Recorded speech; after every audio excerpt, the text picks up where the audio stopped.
Welcome to Supreme Court Opinions. In this episode, you'll hear the court's opinion in Perttu v. Richards. In this case, the court considered this issue.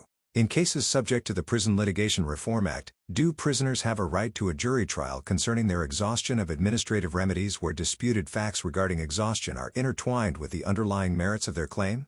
The case was decided on June 18, 2025. The Supreme Court held that the Seventh Amendment requires a jury trial on Prison Litigation Reform Act, PLRA, exhaustion when that issue is intertwined with the merits of a claim that falls under the Seventh Amendment. Chief Justice John Roberts authored the 5-4 majority opinion of the court. PLRA exhaustion operates as a standard affirmative defense subject to the usual practice under the Federal Rules of Civil Procedure. The usual practice requires factual disputes regarding legal claims to go to a jury, even when a judge could ordinarily resolve such questions independently. Because Congress legislates against the backdrop of established common law adjudicatory principles, and because the PLRA remains silent on whether judges or juries should resolve exhaustion disputes, this silence constitutes strong evidence that courts should follow the usual practice of sending factual disputes to juries when they are intertwined with the merits. At the time Congress enacted the PLRA in 1996, well-established precedent required that factual disputes intertwined with Seventh Amendment claims go to juries. Two lines of cases support this principle. First, in cases involving both legal and equitable claims, Beacon Theaters established that judges may not resolve equitable claims first if doing so could prevent legal claims from reaching a jury, because judicial discretion must preserve jury trial rights wherever possible. Second, in subject matter jurisdiction cases like Smithers v. Smith and Land v. Dollar, courts may not resolve factual disputes when those disputes are intertwined with the merits, as this would risk deciding the controversy's substance without ordinary trial procedures, including the right to a jury. When the PLRA was enacted, the usual federal court practice across various contexts involved resolving factual disputes intertwined with the merits at the merit stage itself. Justice Amy Coney Barrett authored a dissenting opinion joined by Justices Clarence Thomas, Samuel Alito, and Brett Kavanaugh, arguing that the majority's statutory interpretation contravenes basic principles because the PLRA's silence cannot confer a jury trial right, and that the jury trial right under the Seventh Amendment does not depend on factual overlap between threshold issues and the merits. The opinion is presented here in its entirety, but with citations omitted. If you appreciate this episode, please subscribe. Thank you. Chief Justice Roberts delivered the opinion of the court. The Prison Litigation Reform Act of 1995, PLRA, requires prisoners with complaints about prison conditions to exhaust available grievance procedures before bringing suit in federal court. In some cases, the question whether a prisoner has exhausted those procedures is intertwined with the merits of the prisoner's lawsuit. Respondent Kyle Richards is a prisoner in Michigan. He alleges that he was sexually abused by petitioner Thomas Perttu, a prison employee. He also alleges that when he tried to file grievance forms about the abuse, Perttu destroyed them and threatened to kill him if he filed more. Richards sued Perttu for violating his constitutional rights, including his First Amendment right to file grievances. Perttu responded that Richards had failed to exhaust available grievance procedures as required by the PLRA. The parties agree that the exhaustion and First Amendment issues are intertwined, because both depend on whether Perttu did in fact destroy Richards' grievances and retaliate against him. The question presented is whether a party has a right to a jury trial on PLRA exhaustion when that dispute is intertwined with the merits of the underlying suit. Our legal system is committed to guaranteeing that prisoner claims of illegal conduct by their custodians are fairly handled according to law. The challenge, however, lies in ensuring that the flood of non-meritorious claims does not submerge and effectively preclude consideration of the allegations with merit. To address that challenge, Congress enacted the Prison Litigation Reform Act of 1995, which aims to reduce the quantity and improve the quality of prisoner suits. A centerpiece of the PLRA is its exhaustion provision. It provides, "No action shall be brought with respect to prison conditions under 42 U.S.C. Section 1983, or any other federal law, by a prisoner confined in any jail, prison, or other correctional facility until such administrative remedies as are available are exhausted." We have held that this provision requires proper exhaustion of available prison grievance procedures, meaning a prisoner must complete the administrative review process in accordance with the applicable procedural rules, as a precondition to bringing suit in federal court. But exhaustion is not required when a prison administrator threatens individual inmates so as to prevent their use of otherwise proper procedures. As we have explained, such interference with an inmate's pursuit of relief renders the administrative process unavailable, so Section 1997E poses no bar to suit.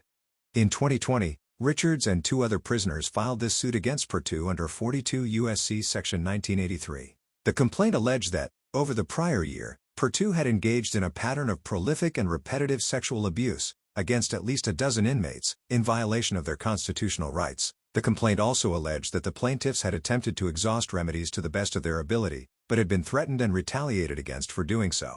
The complaint listed specific incidents in which Perttu allegedly ripped up the plaintiffs' grievance forms, threw them away, and threatened to kill the plaintiffs if they filed more. The plaintiffs also alleged they were being wrongfully held in administrative segregation in retaliation for filing grievances, and that Perttu was retaliating against them in other ways, all in violation of their First Amendment rights.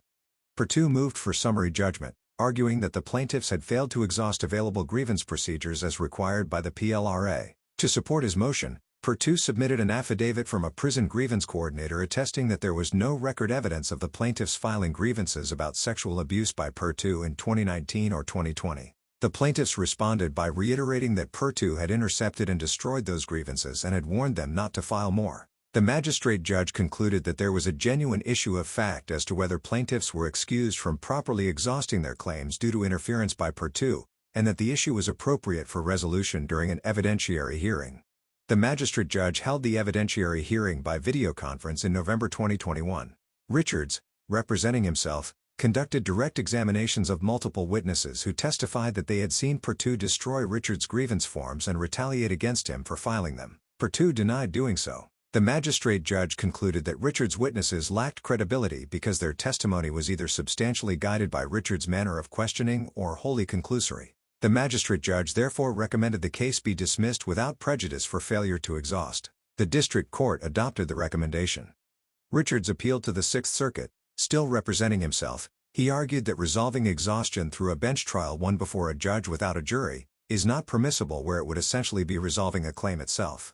After appointing counsel for Richards and requesting supplemental briefing, the Sixth Circuit reversed. It acknowledged that, under circuit precedent, there was no doubt that a judge may otherwise resolve factual disputes regarding exhaustion under the PLRA. But the court held that the Seventh Amendment requires a jury trial when the resolution of the exhaustion issue under the PLRA would also resolve a genuine dispute of material fact regarding the merits of the plaintiff's substantive case. That decision conflicted with a contrary holding on the same question from the Seventh Circuit, and we granted certiorari to resolve the split.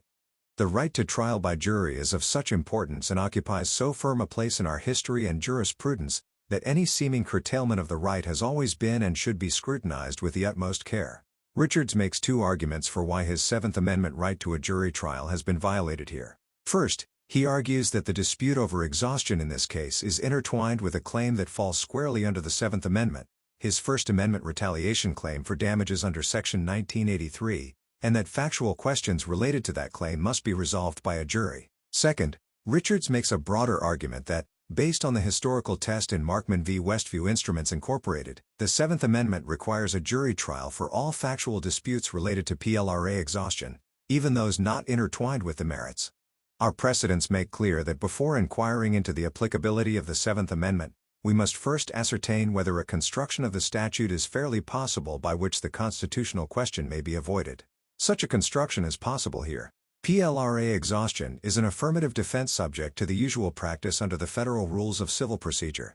The usual practice is that factual disputes regarding the merits of a legal claim go to the jury, even if that means a judge must let a jury decide questions he could ordinarily decide on his own. That usual practice matters for interpreting the statute because Congress is understood to legislate against a background of common law adjudicatory principles, with an expectation that the principles will apply except when a statutory purpose to the contrary is evident.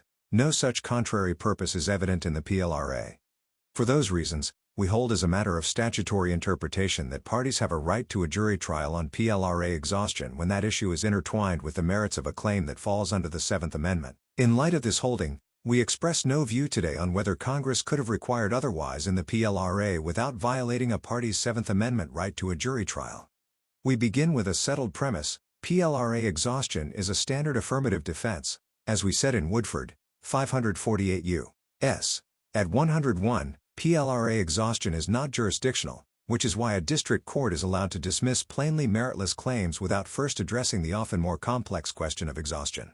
And as we said in Jones, PLRA exhaustion is not a pleading requirement, which is why inmates are not required to specially plead or demonstrate exhaustion in their complaints. Rather, PLRA exhaustion is an affirmative defense subject to the usual practice under the federal rules. And that usual practice applies, even though the PLRA is silent on the issue, because that silence is itself strong evidence that the usual practice should be followed. The PLRA is similarly silent on the issue whether judges or juries should resolve factual disputes related to exhaustion. The exhaustion provision states simply that no action shall be brought with respect to prison conditions until such administrative remedies as are available are exhausted. Perttu does not argue that this provision requires that exhaustion disputes be resolved by judges. And rightly so. As we noted in Jones, the phrase "no action shall be brought" is boilerplate language often used for other affirmative defenses, like statutes of limitations, that routinely go to the jury. And failure to exhaust was notably not added to the PLRA's screening provisions, which required judges to dismiss cases on specified grounds. Just like in Jones, then, the statutory silence on the question before us is strong evidence that the usual practice should be followed. We therefore look to the usual practice for resolving factual disputes intertwined with the merits. The PLRA was enacted in 1996. By that time, it was well established that when a factual dispute is intertwined with the merits of a claim that falls under the Seventh Amendment, that dispute should go to a jury, even if that requires judges to defer determinations they would ordinarily make on their own. We have accordingly held in various contexts that, in cases of intertwinement, district courts should structure their order of operations to preserve the jury trial right. One prominent line of cases involves suits that contain both legal and equitable claims. Ordinarily, judges resolve equitable claims and juries resolve legal claims. But in Beacon Theaters, we held that judges may not resolve equitable claims first if doing so could prevent legal claims from getting to the jury. Beacon Theaters involved an antitrust dispute between two movie theater companies. One company brought an equitable claim for a declaratory judgment that it had not violated antitrust laws. The other company brought a legal claim for money damages alleging that the first company had violated antitrust laws. Both the equitable and legal claims therefore hinged on the common issue whether there was an antitrust violation. Faced with this dilemma, we emphasized that, while judges ordinarily have discretion in deciding whether the legal or equitable cause should be tried first, that discretion is very narrowly limited and must, wherever possible, be exercised to preserve jury trial. The consequence in that case was clear. Because resolving the equitable claims could prevent a full jury trial on the legal claims needed to be resolved by a jury first. The district court's decision to instead resolve the equitable claims first was therefore not permissible. Later cases confirmed that Beacon Theaters should be read expansively, applying to any claim triable by a jury even in a suit in which the basic relief sought is equitable. For example, in Dairy Queen Incorporated v. Wood, the plaintiff alleged that the defendant had breached a contract for use of the trademark Dairy Queen, and the plaintiff sought both legal and equitable relief. We observed that the legal and equitable claims therefore depended on common factual issues related to the question of whether there had been a breach of contract. For that reason, the consequence was again clear. The district judge erred in refusing to grant petitioner's demand for a trial by jury. In this case, the parties agree that the exhaustion and First Amendment questions depend on common factual issues. And Beacon Theaters teaches that a trial court's discretion in such a situation is very narrowly limited, and must, wherever possible, be exercised to preserve jury trial. Nothing in the PLRA prevents holding a jury trial here. Our cases involving subject matter jurisdiction are also instructive. Ordinarily, judges may resolve factual disputes in the course of determining whether subject matter jurisdiction is proper. But we have long held that a court may not do so when the factual disputes are intertwined with the merits. For example, in Smithers v. Smith, the district court concluded that it lacked subject matter jurisdiction because the case did not meet the $2,000 amount in controversy requirement. The district court did so, however, by finding that even if the defendants had each taken a part of the plaintiff's land, as the plaintiff alleged, the defendants had not acted jointly, and so the aggregate amount in controversy did not exceed $2,000. We reversed because we found that, in arriving at this conclusion, the district court had decided a factual question that was an essential element of the merits of the dispute whether the defendants had acted jointly, and so had in effect, decided the controversy between the parties upon the merits. We acknowledge that judges ordinarily have the authority to dismiss an action for lack of subject matter jurisdiction without trial by jury. But we held that this authority obviously is not unlimited, lest under the guise of determining jurisdiction, the merits of the controversy between the parties be summarily decided without the ordinary incidents of a trial, including the right to a jury. We applied similar analysis in Land v. Dollar. There the district court concluded that it lacked subject matter jurisdiction due to sovereign immunity, because the suit for unlawful possession of stock shares by federal officials was in fact a suit against the United States. We recognize that as a general rule the district court would have authority to consider questions of jurisdiction. But we found that land was the type of case where the question of jurisdiction is dependent on decision of the merits, because both questions hinged on the plaintiff's claims that the shares of stock never were property of the United States. We therefore held that the district court should have proceeded to a decision on the merits rather than resolve the jurisdictional issue at a preliminary stage. In its decision below, the Sixth Circuit relied on its circuit precedent applying land, reasoning that if certain cases must be heard and determined on the merits even when constitutionally implicated jurisdictional disputes are at play, then the result should be the same when the lesser concern of an affirmative defense, such as the PLRA's requirement to exhaust administrative remedies, implicates the merits of a claim. We find that reasoning persuasive. After all, when the PLRA was enacted, many lower court decisions and treatises had extended the intertwinement principle to other threshold questions, including personal jurisdiction, venue, choice of law, and forum non-conveniens. We express no view today on whether lower courts have been correct to extend the intertwinement principle to these other issues. We simply note that these cases, along with Beacon Theaters and Smithers, show that when the PLRA was enacted, the usual practice in the federal courts across a variety of contexts was to resolve factual disputes that are intertwined with the merits at the merits stage. The PLRA's complete silence on that question is therefore strong evidence that this usual practice should be followed. Perttu offers important counterarguments, but we are ultimately not persuaded. First, Perttu argues that Beacon Theaters is inapplicable here. According to Perttu, the concern in Beacon Theaters was that judicial resolution of the equitable claims would have had collateral estoppel effect on the legal claims. But here, Perttu says, the judge's factual findings related to exhaustion would have no such effect in a later jury trial. Two circuits have suggested they agree with Perttu that factual findings related to exhaustion have no estoppel effect, but with little analysis and in cases that did not squarely present an estoppel issue. Legal treatises, on the other hand, provide support for the proposition that factual determinations in a first action can have direct estoppel effect in a second action on the same claim. The restatement gives an example analogous to the situation before us.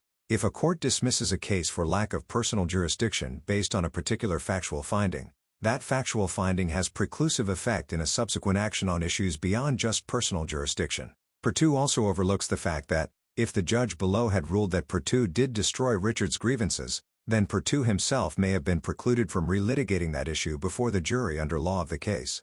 We therefore cannot reject the possibility that a judicial ruling on PLRA exhaustion might have estoppel effect in a later jury trial. And Beacon Theaters shows that the proper path in that situation is to hold the jury trial, not to change the estoppel rules. Regardless, even if Perttu is right that factual findings concerning exhaustion have no estoppel effect in a later jury trial, we decline to limit Beacon Theaters artificially to cases involving estoppel. The problem in Beacon Theaters was that judicial resolution of a common issue might have prevented a full jury trial on the legal claims.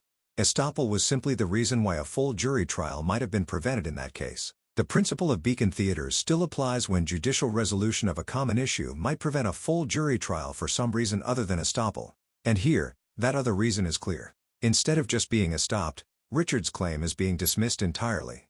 We therefore agree with the Sixth Circuit's reasoning, even assuming Perttu is right that a jury may re-examine the judge's factual findings, that rationale rings hollow if the prisoner's case is dismissed for failure to exhaust, because in such an instance, a jury would never be assembled to resolve the factual disputes. It is no answer, in our view, to say that a prisoner might someday get a jury by starting over, exhausting the grievance procedures, then refiling his lawsuit. After all, that path is impossible in most cases. As Perttu acknowledged at oral argument, the timeframes for grievances are very short, on the order of days. By the time a case is dismissed for failure to exhaust, grievance deadlines will have long since passed.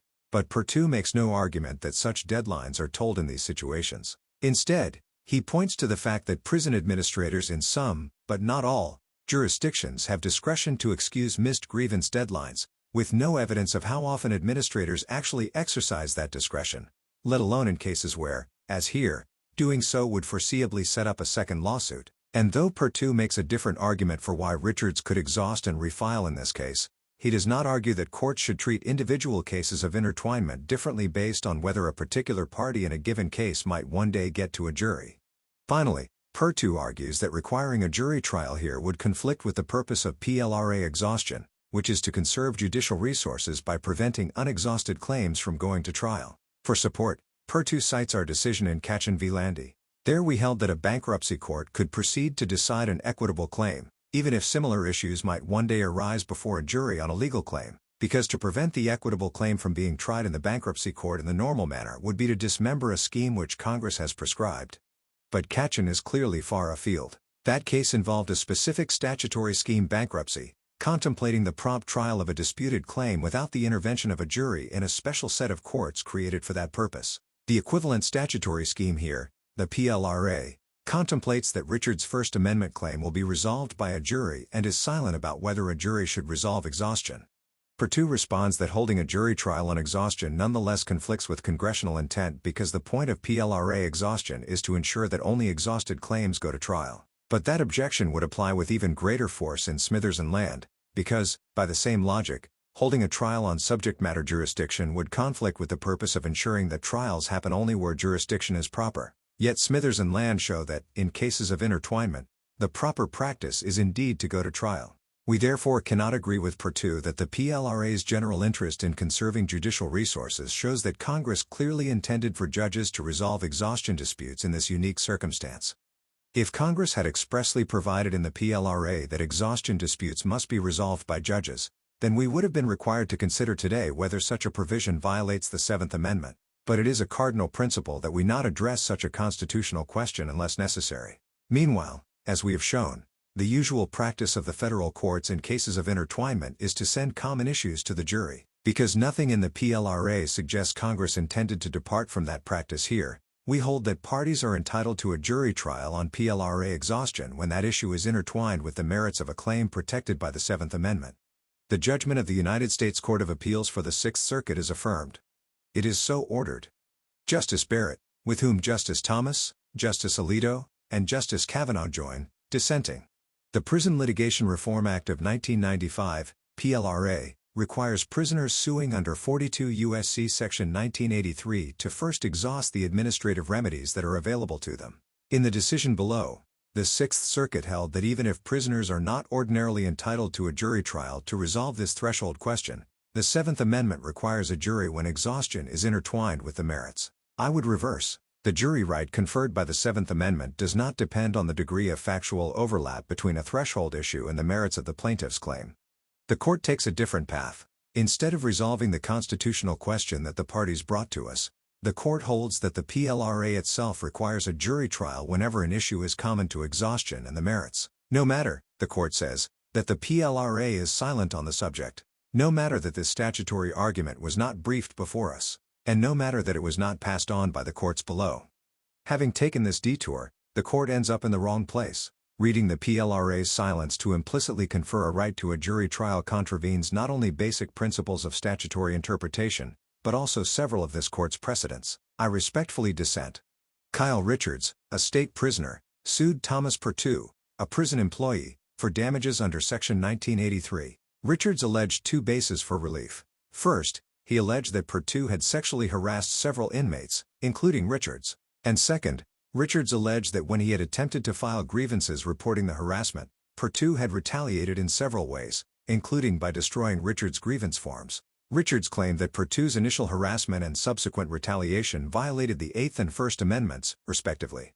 Because a damages suit under Section 1983 is a suit at common law, all agree that the Seventh Amendment entitles Richards to a jury trial on the merits of his claims. To litigate the merits, however, the PLRA requires Richards to establish that he exhausted such administrative remedies as are available to him. Whether Richards did so turns on a factual dispute about the availability of his administrative remedies. According to Richards, Perttu's destruction of Richards' grievances rendered the prison grievance system unavailable for purposes of the PLRA. Perttu, for his part, insists that he did not destroy Richards' grievances. Thus, he says, the system was available to Richards and Richards' failure to file grievances dooms his Section 1983 claims. This dispute about the facts engendered another about the law, and more specifically, about the role of the jury. The PLRA itself says nothing about the right to a jury trial on the question of exhaustion. And all the circuits to have considered the question hold that the Seventh Amendment does not require one. So the consensus rule in the courts of appeals has been that PLRA exhaustion can be resolved through a bench trial. Although the Sixth Circuit has long embraced this rule, Richards argued that his case was special, and the Sixth Circuit agreed. An exception applies, it held, when the resolution of the exhaustion issue would also resolve a genuine dispute of material fact regarding the merits of the plaintiff's substantive case. In such cases, the Sixth Circuit held, the Seventh Amendment entitles the parties to a jury. That holding broke with the decisions of the Seventh and Ninth Circuits, both of which have rejected a factual overlap exception. Having granted certiorari to resolve this split, I would reverse. The jury trial right conferred by the Seventh Amendment does not turn on the degree of factual overlap between a threshold question and the merits of the plaintiff's claim. Because the Seventh Amendment provides that the right of trial by jury shall be preserved, it protects the right which existed under the English common law when the amendment was adopted. In actions that would have been tried at law at the founding, such as this one, the question is whether the particular trial decision at issue must fall to the jury in order to preserve the substance of the common law right as it existed in 1791. The parties devote much of their time to debating the best founding-era analog to the exhaustion defense. According to Richards, exhaustion is analogous to common law defenses that would have been raised through a plea in bar. Under the common law pleading system, Richards argues, the parties' dueling pleas would isolate disputed points of law and fact, with the former allocated to a judge and the latter allocated to a jury. Perttu, on the other hand, grounds exhaustion in traditional equitable practice. In his view, an exhaustion defense most closely resembles a defensive equitable action to enjoin a lawsuit, an action that would have been heard by the chancellor, not a jury. The court does not get into this back and forth, and here, I agree with the court. We did not take this case to determine whether the Seventh Amendment requires jury trials for all disputes about exhaustion. There is no circuit split on that question, and the court below did not address it. The question, moreover, might be very difficult. Neither party identifies an obvious analog to exhaustion, a defense that developed long after the founding. Resolving the dispute would therefore require us to confront challenging historical and methodological questions. Did the Seventh Amendment constitutionalize common law pleading rules? Does Congress have the authority, after the merger of law and equity, to fashion novel defenses as equitable? What presumption applies when the historical evidence is ambiguous? It would be unwise to address these questions before the lower courts have seriously considered them. Answering the question presented, however, would not have required us to resolve these knotty issues. We granted certiorari to decide the same limited issue that the Sixth Circuit decided, whether a special Seventh Amendment rule applies when a factual dispute about exhaustion is intertwined with the merits. And on this question, the historical record is much clearer. Richards has presented no evidence that intertwinement with the merits was relevant to the jury trial right. Instead, he simply repeats his broader historical argument, that factual disputes raised through pleas were heard by juries, but this was true regardless of whether the dispute overlapped with the merits. Likewise, Perttu's account does not implicate intertwinement. All equitable defenses were heard by the judge as a chancellor because they were freestanding equitable actions. The upshot is that there is no historical support for a special intertwinement rule. Mere factual overlap with the merits does not transform a collateral issue ordinarily resolved by a court into one necessarily resolved by a jury. We could have corrected that constitutional error and saved the broader, more complicated debate for another day. Remarkably, in this Seventh Amendment case, the court has nothing to say about the Seventh Amendment. In fact, the court sets the Constitution entirely aside, expressing no view on how or when it demands that a jury resolve intertwined factual disputes. Left with nothing else to interpret, the court pivots to the PLRA. True, the court acknowledges, the PLRA says nothing about the role of the jury, and certainly nothing about the role of the jury in resolving disputes about exhaustion. But as a matter of statutory interpretation and common law adjudicatory principles, the court holds that the PLRA nonetheless requires a jury trial when a dispute about exhaustion is intertwined with the merits of the plaintiff's claim. This is wrong several times over. Richards did not present this statutory theory to us or any other court. The PLRA does not confer a jury right through its silence, and the court plucks its purported common law adjudicatory principle out of thin air. I take each point in turn. To begin, the court spins a statutory theory that Richards has never even mentioned, much less developed. Before us, Richards argues only that he has a constitutional right to a jury trial. Both his brief in opposition and his merits brief focus exclusively on the Seventh Amendment. The same was true below. In the district court, Richards' argument turned on the proper application of circuit precedent that has everything to do with the Seventh Amendment and nothing to do with the PLRA. Following Richards' lead, the district court likewise focused on the Seventh Amendment. On appeal in the Sixth Circuit, Richards continued to press the same Seventh Amendment argument. So, no surprise, the Sixth Circuit addressed only the Seventh Amendment. In light of this procedural history, the court's path is perplexing. We typically refuse to consider arguments that the parties failed to make before us. Likewise, we normally decline to entertain arguments that a party failed to raise in the courts below. And we regularly emphasize that we are a court of review, not a first view. so we generally do not address issues that the Court of Appeals did not analyze first. Apparently, these party presentation principles have no purchase here. Without any prompting from the parties, the Court devises and embraces a theory that Richards himself never raised, all, ironically enough, to save his case from dismissal for an alleged failure to exhaust. Nor does the Court depart from party presentation in service of a sound result. Its analysis goes wrong at every turn, beginning with its choice to venture beyond statutory text into the realm of statutory silence. As the Court recognizes, the PLRA is silent on the issue whether judges or juries should resolve factual disputes related to exhaustion. Indeed, a search of the exhaustion provision yields nothing remotely related to a jury trial. No action shall be brought with respect to prison conditions under 42 U.S.C. Section 1983, or any other federal law, by a prisoner confined in any jail, prison, or other correctional facility until such administrative remedies as are available are exhausted.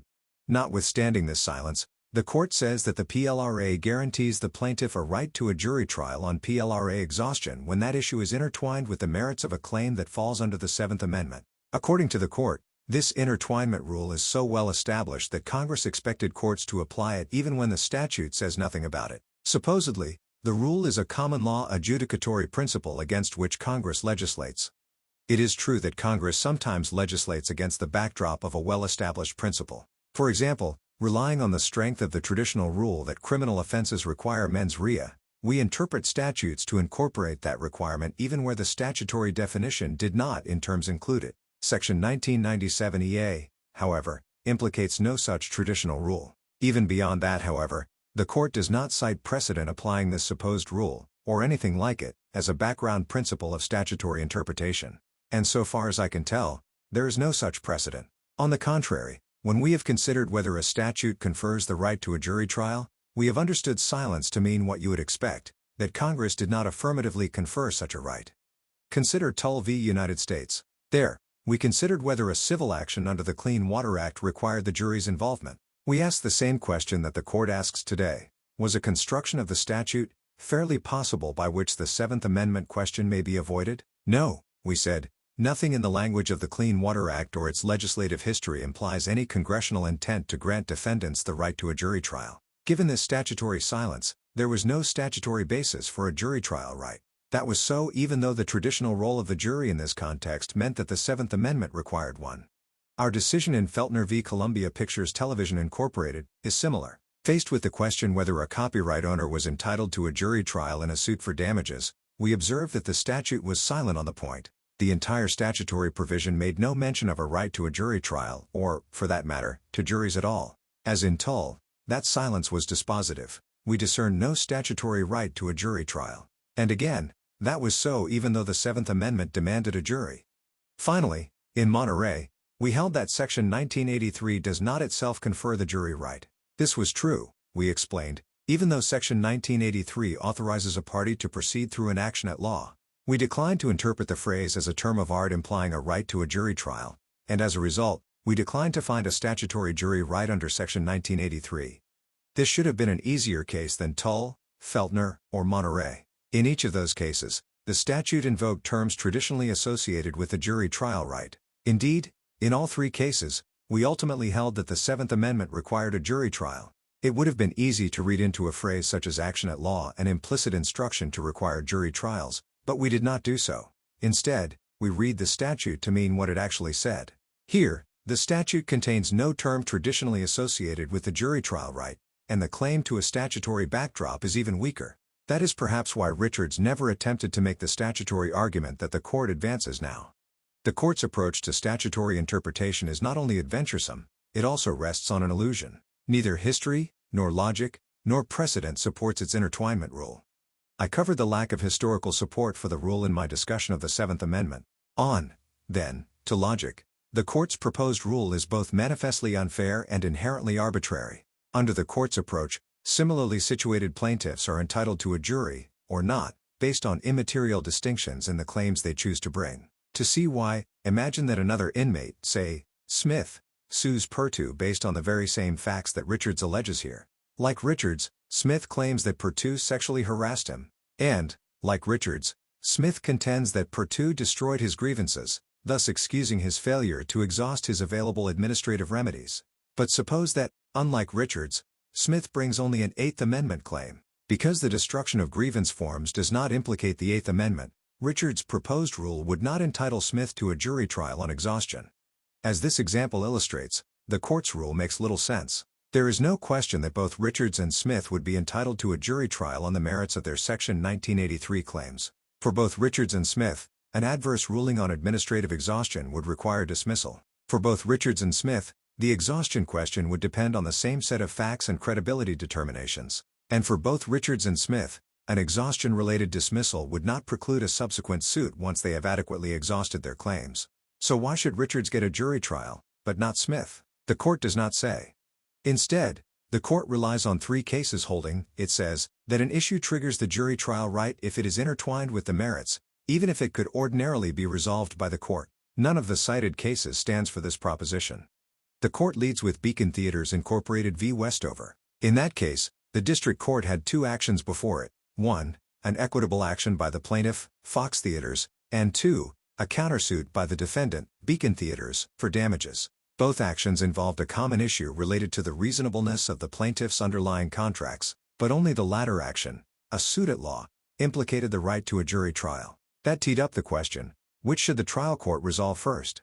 The answer, we held, is that courts ultimately have discretion in deciding whether the legal or equitable cause should be tried first. But this discretion should, wherever possible, be exercised such that the legal claims would be heard before the equitable ones. Resolving the equitable claim first, we explained, might inadvertently operate either by way of res judicata or collateral estoppel so as to limit the opportunity fully to try to a jury every issue which has a bearing upon the legal claim.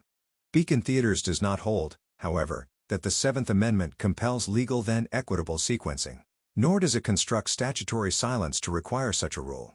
Instead, as our later cases confirm, Beacon Theaters enunciates no more than a general prudential rule governing the trial court's discretion in determining the sequence of trial when legal and equitable claims are joined in the same action. As a rule of discretion, it is not hard and fast.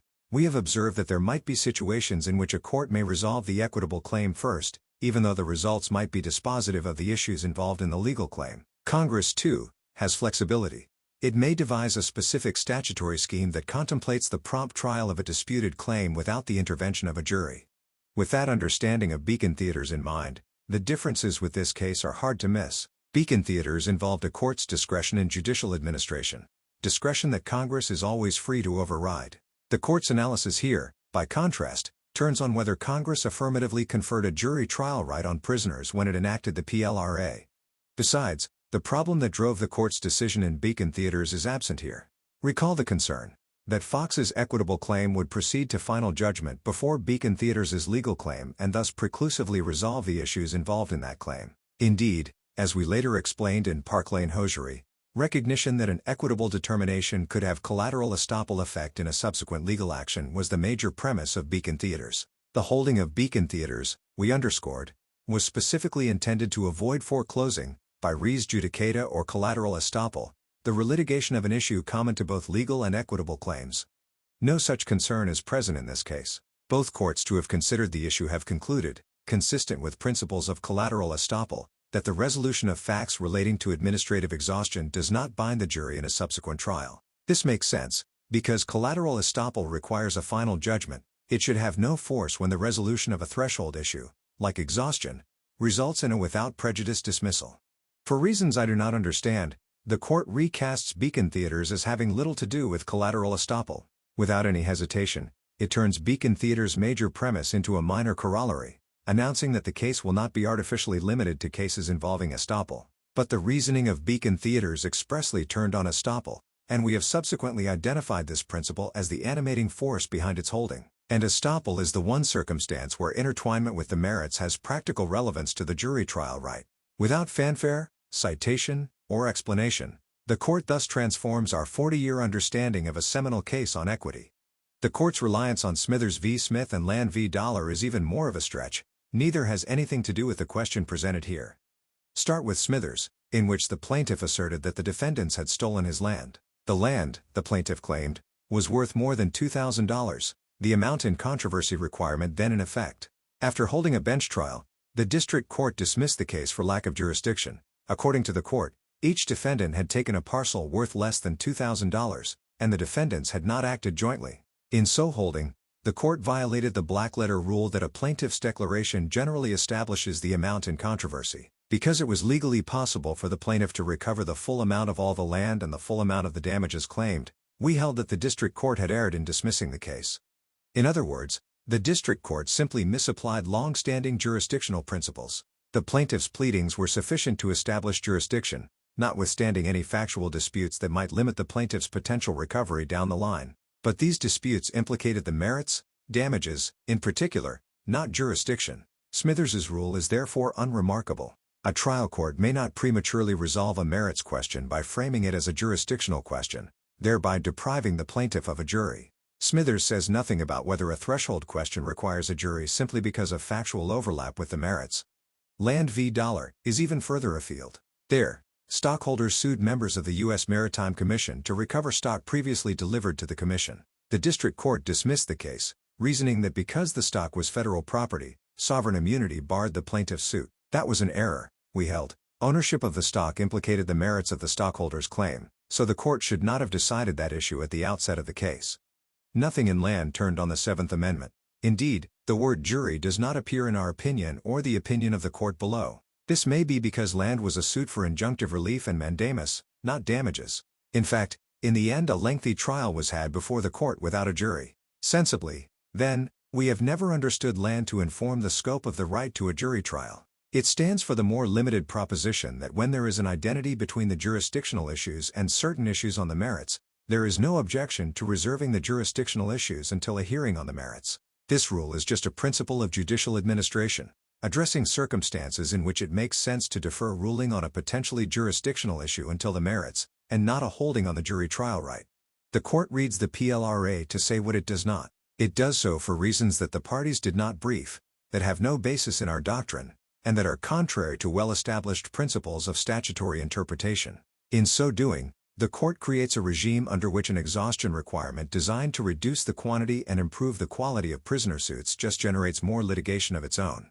Now, any prisoner can potentially obtain full jury review of the very threshold question that was designed to streamline prisoner litigation. All he has to do is find a way to transform his inability to use the prison system into a claim for relief. Congress did not devise such a rule, and we have never adopted one. I respectfully dissent. Thanks for listening. This podcast is not affiliated with the United States Supreme Court or its staff in any way. The summary of this opinion given in the introduction was taken from the summary provided at oyez.org. Any mistakes in the opinion you just heard should be attributed to this podcast. If you would like to support my efforts to make Supreme Court opinions available to the public, please subscribe. Thank you.